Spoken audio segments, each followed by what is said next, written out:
Hey guys, I just wanted to talk to you that I'm finally out of the stupidity with the car stuff, and I decided maybe a couple tips and tricks for you might help. So, anyway, I finally got rid of the old car, and I got the new car, and it's over, but there's some new things out there with all the car hell that you may have heard about or participated in. I figured maybe you'd want to know. Like, well, first of all, I want to ask you guys a question. How much do you think the trade-in value for my old car was? It was a 15 Sentra, and it had like not even 90,000 miles on it. And it had a brand new transmission with less than 10,000 miles on the transmission. How much do you think the trade-in value for that was? When I bought it, it was a $10,000 car. So you can do the research all you want, and they sell for $10,000. So what do you think the trade-in value was for something like that? I'll tell you at the end of the video, but leave a comment first. Don't cheat, because I know you will. But I did end up buying another car, and after all the research I've done, it seems that this was like the best deal that there is out there right now. First of all, the new car is a Subaru Crosstrek. I will show a picture here, but I'm sure I'll do a video on it eventually, but it's more for the car channel probably, so I probably won't do it here. But I decided that the Nissan was kind of I was tired of just like transmission issues, and just it was an economy car, I know that much. It's not like it was anything more than that ever. It didn't even have shocks in the rear. It has springs in the rear, and there's no shock absorber in the middle like every other car known to man. So it's definitely a cheap car. But 10K was a lot to spend for a car of that quality. I could have gone and bought like an old truck that had way better everything for like 7K. It's like ridiculous. So I decided it was time to get rid of it, and why not? More content, huh? So I did invest in this this new car, and so far I love it. Not a big deal, but I figured little tips and tricks though would be a little necessary. So first of all, when you're buying in a car, you gotta make sure it's reliable. Don't buy the world's worst car ever, even if it's cheap, because eventually it might be only like a month away, or maybe less, you don't know. It's going to have some issues, and then it's going to start costing more than it would have been just to buy a new car with payments. And by the time you're done paying it, it's still a really good car with zero issues. And that's kind of why I bought a Subaru. I know it's like they're like really reliable vehicles, and I got the luxury fancy boy one because that was the only one they had in stock. So it is what it is. It would have took me like a year to get one custom delivered like everything else. I'm still like, I tried. I did say in my last video about this, I tried to get one ordered, but they're like, no, not possible. And that was kind of annoying. So I kind of decided just see what they have online. And I did find a really nice one. But it wasn't about the car specifically. It was about the fact that it's a really reliable vehicle, and it has basically anything anyone can need, standard pretty much with all of the Subaru community's cars. And it's like the resale value is really high, so you don't lose much value no matter what. I think it is like the best resale value, so it's like not a terrible investment. Like you pretty much are going to get with anything out there. Anything that's basically like the cheapest of cheap, like Nissan, Fords, and stuff like that, your resale value is going to just tank. The second you buy it, it's worth nothing. So, you know, it's not like you don't buy a car as an investment. It's not part of a stock portfolio, so don't think of it that way. But it is nice to know that if something happens, I can get rid of it, and it's like I still have got a lot of the money back, you know. So you're not losing too much. Not a big deal. But pretty much out there, I'm looking through car deals left and right, and things are just really pricey. Like I said last time, you cannot buy an electric car at this time, pretty much. You could buy a Tesla, but it's really inefficient. I don't know if I said eventually that, like, it's kind of annoying that a minor, like, accident is a total vehicle.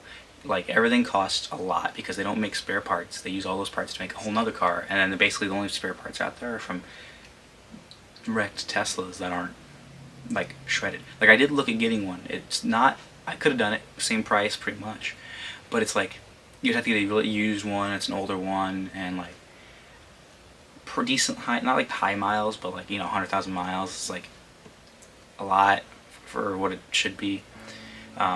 Yeah, I know it's like no maintenance, but if you get like a bump in the back, your entire bumper cover's ruined, and it's like $7,000 to get one replaced just because it's hard to find them. So it's kind of ridiculous. So I was like, I don't feel safe doing that yet. So I was gonna go with like I said, the Nissan Leaf, because they redesigned it. It has the new everything. It's exactly what I pretty much needed to replace the other car. Just faster, and would cost like $6 to fill from empty to full instead of $80. So I thought it was cool, but they're like, can't have it, that's not the other. So I already said that in the last video. You can check it out if you want to. But so I don't think the electric is the way to go yet, unless you live in the middle of like nowhere where you don't have to worry about accidents. Then Tesla's the way to go, I think. But not ready yet for electric. We'll see. Maybe soon. Maybe I'll get rid of the truck and get I don't know. I want to see the new. I mean, I'm definitely not getting the Hummer. It's way too much money. But the only thing out there I see is the new Silverado. It looks pretty cool. The Ford truck I'll see in time, because the Lightning or whatever. We'll see if it's reliable or not. But the next car I want to give is probably going to be electric, realistically. It's just the way it is. But I know the Subaru should last a long time. Like I said, any Subaru that's like less than 10 years old is like 92% of them are still out there. Because, well, reliability wise, and the fact is they're easy to fix. And the resale value is so high, you can afford to just get rid of it and get another one.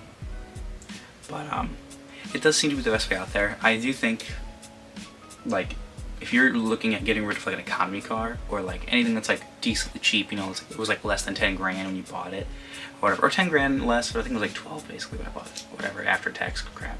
But if you're trying to get rid of that right now, I think the best way to go is probably like, oh man, it's hard to say because it's like depends on what your needs are.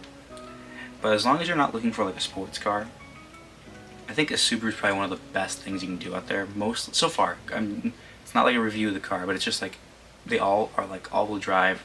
They're easy maintenance. They're really reliable. The resale value is high, so you don't lose pretty much any of your money. Any money you put in to fix it, you'll basically get back for resale wise, kind of. As long as it's not like major stuff. But like anything you do is pretty much not going to harm it. And it's even what they say themselves, like the brand itself. They recognize it as a really good resale brand. And it's not like it's a cheap brand either, but it's definitely not like it's not like a super high-end, but like comparing it new-wise, it has all the things you could ever want from any car ever, pretty much. Like it has every safety feature. In fact, my insurance, if you are even curious about insurance, but ooh, my insurance will go up when you drive a car. This car is worth 3 times as much as my resale value on that thing, basically. And my insurance went down $20 a month because of I had all the safety features. It drives itself too. Like it's like you think of like, oh, Tesla drives itself or whatever, but like you don't think about like the car in 2019 that had it already. So it's not like that big of a deal. But stuff like that makes it really cheap. The blind spot warnings, which they're not in the mirror like every other car ever. It's actually really convenient. That's in the inside, so it's not blinding through the like tinted window. So it doesn't actually blind you like every other car that I've ever been in that has it in the mirror, which is annoying. It annoys me whenever I have to drive it next to somebody, and it's like you see it in their mirror reflecting. You're like, bright ass orange light. It's annoying. But I'll do a car review later, though. That's not what this is about. But I think you can get them like new ones with really low miles for $20,000. And it's not that unrealistic of a price. You put that in, you get a 5-year loan or whatever. You can pay it off early if you want to. That's what I'm doing. And then it's like, as soon as you're done, I mean, all your money that you're going to be working for, well, I assume you have a job if you're doing this, it should be able to, like, you can get your money back that you put into it pretty much every month. I'm basically paying $400 a month, but I'm doing like paying extra a little bit here and there so it gets done quicker. So like not even $500 a month. And it's still going to be done in like 2-something years. And your credit just boosts like crazy. Like me just doing this is already boosting my credit, I don't know, like 50 points. It's crazy. And then you have a really nice car the entire time. And the money you go into it, you're not losing that much money. It's not that high about your car payment per se. And you come out winning. Well, if I was doing the Leaf, that was supposed to cost less, but it came out to be 40K, or somehow, I don't know how it came out to be 40 something K for this. Like the car was like, the interior was trash by comparison to what this is now. So it's like not a big deal. It has nothing of the safety features. My insurance would have just gone up. The only thing that would have saved it from being like not a terrible deal was the gas, whatever was. But then you have the range anxiety. I do go to Michigan to ski, as you know, stuff like that. So it's kind of like, it was kind of a limitation. Like I could have done it. I know how to do stops. It's not as easy to find as like Tesla chargers, obviously. So, but soon I'm sure it's gonna start picking up. Like next year, coming out with like 4 different cars, whatever. I even looked at the Hyundai Kona for electric wise. It still came out to be like way too much, even with the tax rebates. It just since the demand's so high, the prices, the markups are just through the roof. So I'd say if you're doing anything electric, don't. Like just wait a couple of years. I'm pretty confident in a couple of years it'll be affordable. Like it'll be affordable. You can have a decent car. It won't be like a luxury thing, but like, unless you do the Hummer, that's like really expensive. But I mean, like realistic price wise for people that are like, you know, young adults or whatever, they could do this realistically soon. The Kona looks like it's gonna be one of the cheaper ones, and realistic wise. And Hyundai itself did say that markups are ridiculous. So they say if the dealership marks up the prices on anything, they're gonna stop selling to them. So they basically have no choice but to not mark it up. So you should be rocking out the door realistically not that much. And if you are interested in an electric car now, the Kona, just so your information, it's not available in like Ohio or Michigan or basically like that. It's basically only a West Coast kind of thing. So you can't do it yet unless you live out there. Then go for it, I guess. It does seem to be a good car so far. I haven't heard anything bad about it, and the price should come out to be like less than the Leaf somehow, which is surprising considering I prefer Hyundai is more of a, well, I mean, I know Hyundai is the nicer Kia per se, but it's you know, it's luxury. Well, Nissan is like the bottom tier, so you know, you are getting some performances on that. So I mean, if you're gonna go with an electric car, I'd abandon the Nissan idea. I'd go for, I mean, used Teslas are kind of a risk because you are risking paying damage if anything happens to your car.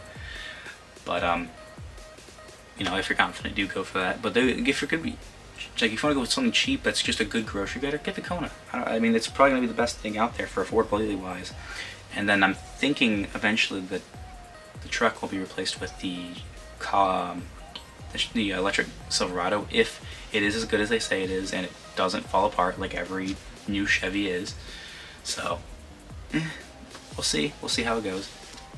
But I'm still saying that you should be buying right now the best brand out there. I'm seeing, I did this is months of research basically and stuff, that it probably seems to be Subaru is going to be your best investment.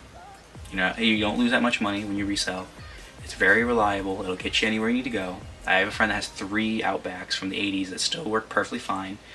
It's like, the quality doesn't seem to have dropped since, so that's good. They've been known as pretty good vehicles. There's nothing issues out there. There is not really a good other option. Everything else has dramatic, even nowadays, especially nowadays actually, the market is like, you have to buy high, and the second you want to sell it, it's worth half of what you think it is.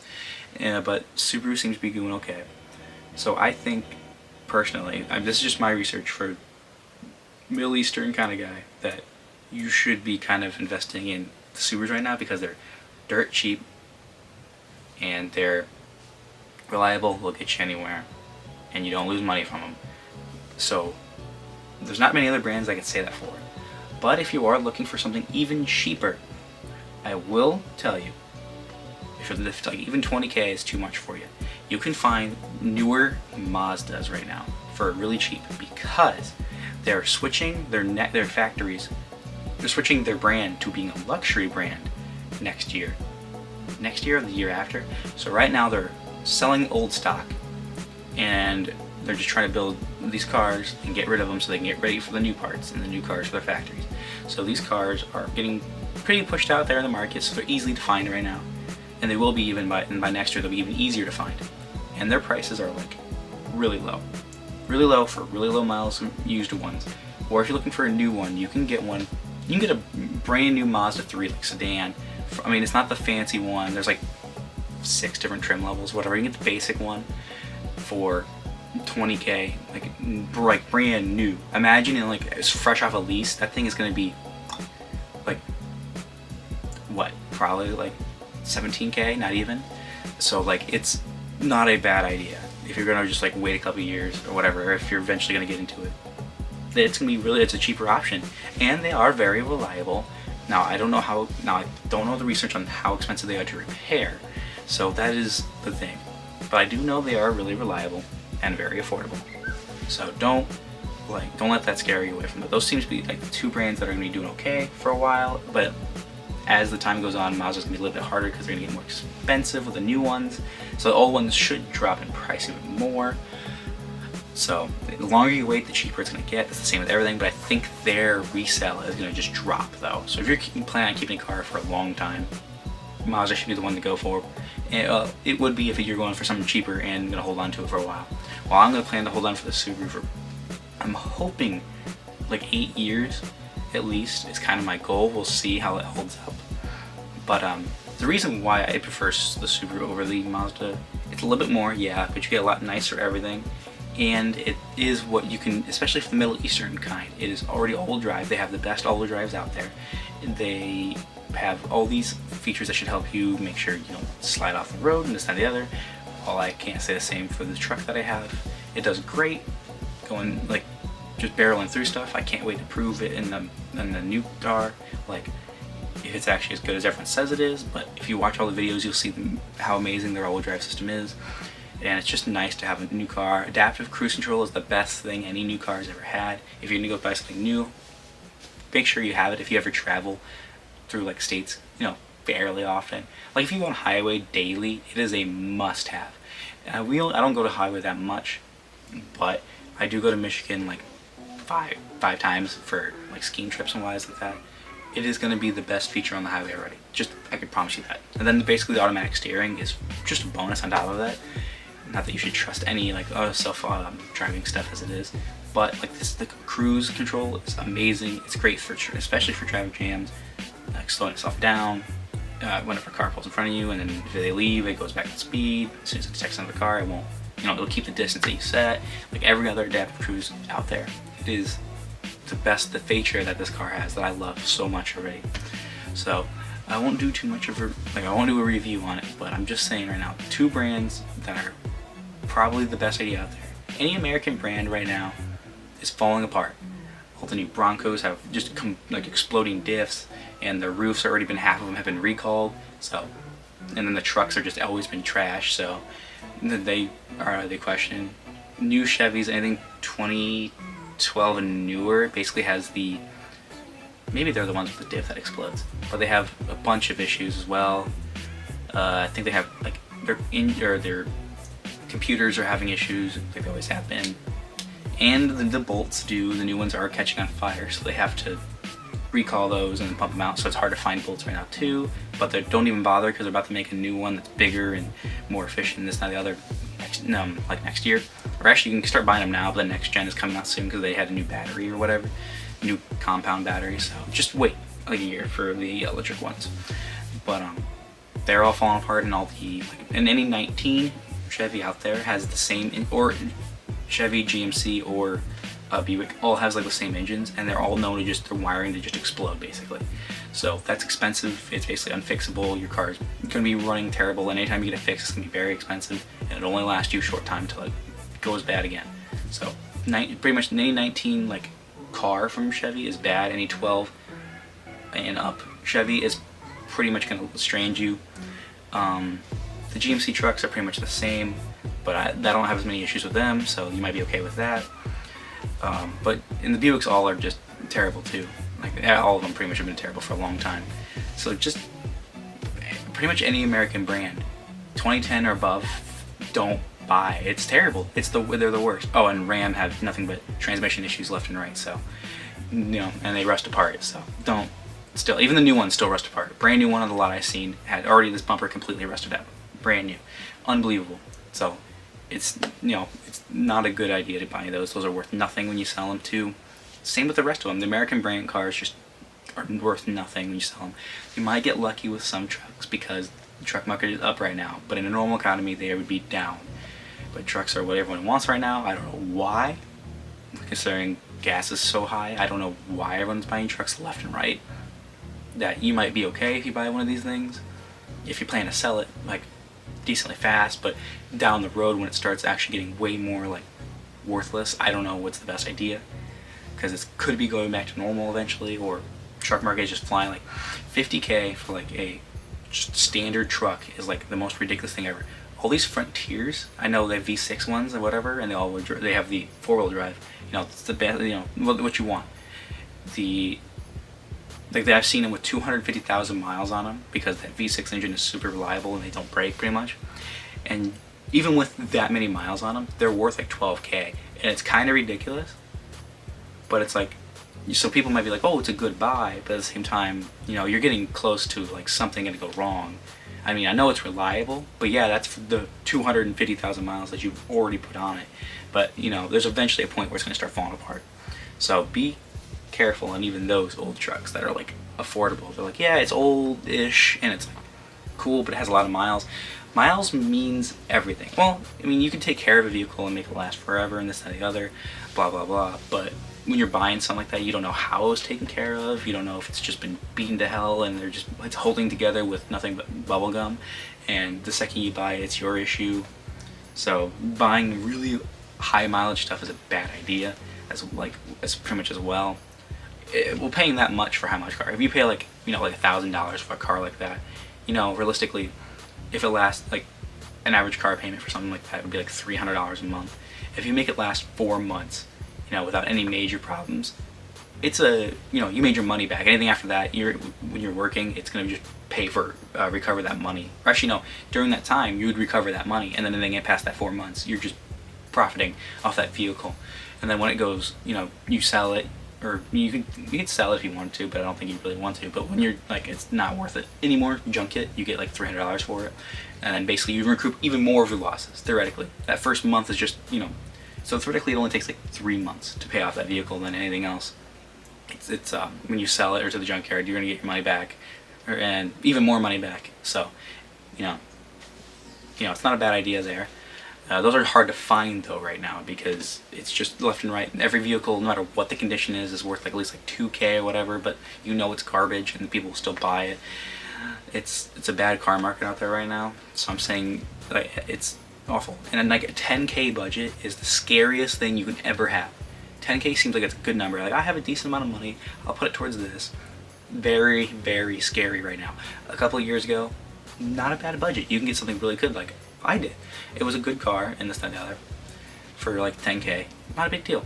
But when you go to, like nowadays, when the car market is like worth 3 times more than what it should be, you are going to be in a very bad scenario. It's because you're going to get the only things that are available for 10, well, anything less than 10K, like these 5K cars, have like 160,000 miles on them, and most of the old cars that are even out there for sale right now are, you know, they might be kind of reliable, kind of not, but that's still a lot of miles, and you don't know who beat it.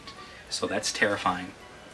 And anything that's like 10K is like, you can find something decent, but even with a 10K budget, it's gonna have like 80,000 miles, which isn't, you know, the end of it.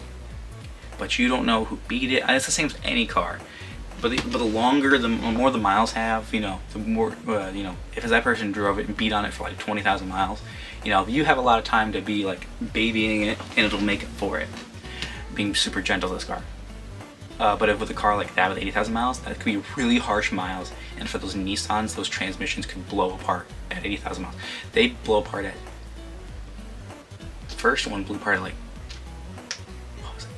80, well, it did blow apart at 80. It was really bad since the day when I bought it. It was like all the Nissan CVTs, and most of them just slip like crazy, and all the Chevy ones do it now. And then eventually they pop in the neutral, and even the Ford ones do that now. All of their CVTs are terrible. Pretty much all of them. And then they pop in neutral. I got tired of it, so I put a new one in there, you know. And then it was okay, and then like recently it slipped once, whatever. And I'm like, you have to, like, if you learn how to drive CVT properly, you gotta like give it a little bit more gas, and then you gotta like let off perfectly where it'll actually fully let it shift. If you just hold the gas, like, you know, in a normal car, it'll just like freak out. It doesn't know whether to like downshift or upshift or whatever for some reason. It's just annoying, so I got rid of that. still, it'll last you, you know, whoever bought that car, it already sold from the lot. 2 days on the lot, sold. So whoever, like, you know, has that car, congratulations, you know. And if you want to know if it's my car, it has the big old silver rims, the MB wheels, and then it has the painted black grille that I did recently because it looked better, and it has the tint. So whoever has that car, congratulations. It has been babied, and I wish it doesn't give you trouble. Good luck. You should have 80,000 miles without issues. But as soon as you get close to that number, you should be scared and get rid of it. It'll probably be in the junkyard realistically. The next person's probably going to keep it till death. So, have fun with that car. I had a lot of good times in that car. Do I have any like regret getting rid of it? Like, it was perfect car because it had no like fancy electronics, so you could wire whatever you want without concerning that you're gonna mess up something. Like this new one, it's a lot, you know, self-driving stuff. It's wired up like crazy, so it's like, you know, new cars are like supercomputers, so it's scary. So I don't know if I'm gonna put anything custom on it. I don't think I'm gonna do anything like even the train horn. I might put on the truck just because I know the wiring layout better. And this new car is like, you know, I don't want to modify it till at least when it's paid off. And then I still probably won't, because if you see the pictures of like the car or whatever, it's already modified technically, but it's not. It doesn't seem to be modified. It's kind of weird. The dealership tells me it was stock, it was factory, blah blah blah. But I looked into it. I don't think anything that looks weird about it. Like, I can tell the tint wasn't stock because there's literally a logo inside the door that tells me what it was from, who did it. The rims I don't think were stock. The tires I don't think were stock. It's weird.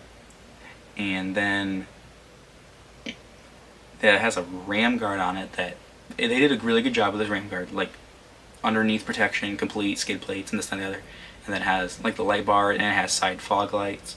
Well, I mean, it already has fog lights from factory, but it has tilted ones out for, you know, you can see wide.